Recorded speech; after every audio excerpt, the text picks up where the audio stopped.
مجمع عمومی ملل متحد شورای بزرگ قانون جهانی را برای دفاع بشر ساختند که به نام حقوق بشر یاد میشه.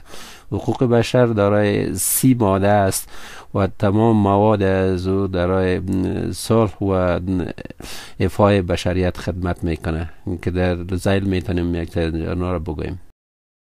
ملل متحد قانونی بین المللی که ساخته نامش اعلامیه حقوق بشر است و دارای مواد مختلفی باشه که ماده اولش گفته میشه که مردم آزاد به دنیا آمدن دارای حق حقوق مساوی می باشند. گفته میشه که انسان بدون در نظر داشت هر نوع تبعیض حقوق مساویانه دارند. همچنان گفته میشه هر کس دارای حق زندگی است، آزادی باید داشته باشه و در امن باید زندگی بکنن. ماده 4 میگه هیچ کس باید برده گرفته نشه و بردگی گماشته نشوند. ماده 5 حقوق بشر میگه هیچ کس باید شکنجه داده نشه و تحت زجر وحشیانه قرار داده نشود. ماده 6 میگه قانون برای همه است. در ماده 7 آمده که مردم در مقابل قانون مساوی بوده و از طور مساوی بهره مند شده میتوانند. ماده 8 هر کس دارد از محکمه قانونی مستفید شود. 9 هیچ کس باید به طور غیر قانونی توقیف نشود. ماده 10 هر کس حق محکمه داد و عادلانه را در هر مسئله جنایی داشته میتواند. ماده 11 حق دارد خود را بیگناه بشمارد تا اینکه از طرف محکوم نشده باشد. ماده 2 محرمیت خانه و دارایی حق هر کس بوده و از تجاوز مسئول. ماده 13 هر کس حق دارد از جای به جای دیگر انتقال و یا مهاجرت نماید. 14 هر کس حق دارد از کشور دیگر پناه برد. 15 هر کس دارد تبع یک از کشور بخواهد. ماده 16 هر انسان بالغ حق ازدواج را دارد در صورتی که موافقت بین موجود باشد. ماده 17 هر کس دارد مالک جایداد باشد. ماده 18 هر کس حق دارای مفکوره آزاد بوده و خودش تعیین کند. ماده 19 حق دارد که دانه تفکر کند و بیان را داشته باشد. ماده 26 هر کس تحصیل داشته و تحصیلات باید مجانی باشد. ماده 27 هر دارد زندگی فرهنگی و اجتماعی مردم خود سهم بگیرد. 29 قوانین وظیفه هر فرد است. ماده 30 تمام قوانینی که گفته شده مربوط به قوانین بین المللی است که بالای قانون هر مملکت می.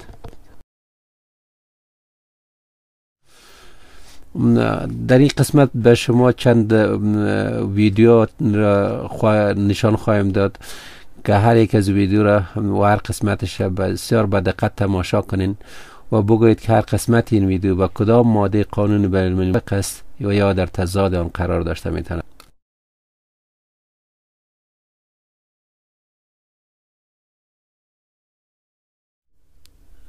در این ویدیو که حالا میبینین شما طالبان را میبینین که یک از افراد عادی پاکستان که به جرم جاسوسی به حکومت پاکستان محکوم است، طالبان بدون کدام محکمه قانونی او را محکوم به اعدام میکنن و گفته میشه که این آدم در جامعه یک کارگر عادی برای دولت پاکستان جاسوسی میکنه، بنابراین محکوم اعدام است و در اینجا طالبان جمع شدن تا او را به سزای اعمالش برسانند. در این ویدیو خانمایی را تماشا میکنین که بدون شوهر یا برادر به بازار آمدن یا بیرون آمدن و طالبان اونا را لطکوب میکنن. در این قسمت دختر را میبینین که به زور به عروسی مجبور شده و شوهرش او را گوش و بینیش قطع کرده و جرم نارضایتی به ازدواج و به کوه انداخته تا بمره و طالبا این عمل شوهرش تایید کردن بدون از اینکه کدام محکمه این موضوع را تایید کرده باشه. و در اینجا عایشه دختر به ظلمی که از طرف شوهر شده قصه میکنه. در این ویدیو شما ارتباط طالبان را با جنایتکارا مشاهده خواهد کردین.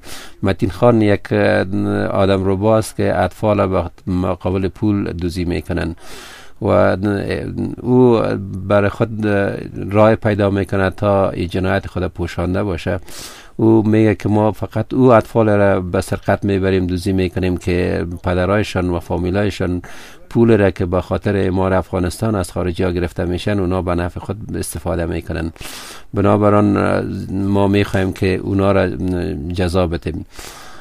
و خبرنگار از اینا میگه که شما ای کسی را که شما دوزی میکنین چطور اگر فامیل نداد شما چی خوب میکنین در مقابلش؟ اونا میگن یا میکشیم و یا یکی چشمش میکشیم به شفاخانه، چشم به فروش میرسانیم و یا یکی به طالبان میتیم. در اینجا شما میبینین که یکی از اطفال گروگان گرفته شده و این آدم رو با میگن که ایره میتونن به طالبا بفروشن و خبرنگار ازشان میپرسن پول در مقابلش از طالبا خواهید گرفت. اینا که هر چقدر که ما بخوایم اونا میتن و این یک بسیار روشن بین طالبان کارا میباشه. Apparent proof here of what's been so widely rumored, the link between criminal gangs and the Taliban. How much would the Taliban pay? They'll pay what we want. Your time's up now. Go away. The interview was over. در این ویدیو شما یک قماندان وطن پرست با شهامت شکردره ازمرای خان میبینین. ازمرای خان شکردره را در امنیت کامل نگاه کرده، از اعتماد مردم شکردره برخوردار است. ازمرای خان با 140 نفر از پلیسای با شهامت خود مردم شکردره و منطقه بزرگ شکردره را که از اقوام مختلف تشکیل شده‌اند راضی نگه داشته شده. مردم As you can see, I can walk around without weapons or body armor, he says. The people here trust the police. We have no. ازمرای خان یکی از نمونه‌های بر تمام پلیس افغانستان میتونه باشه که اعتماد مردم جلب کرده و هیچ نوع خیانت و رشوت نمی داشته باشه.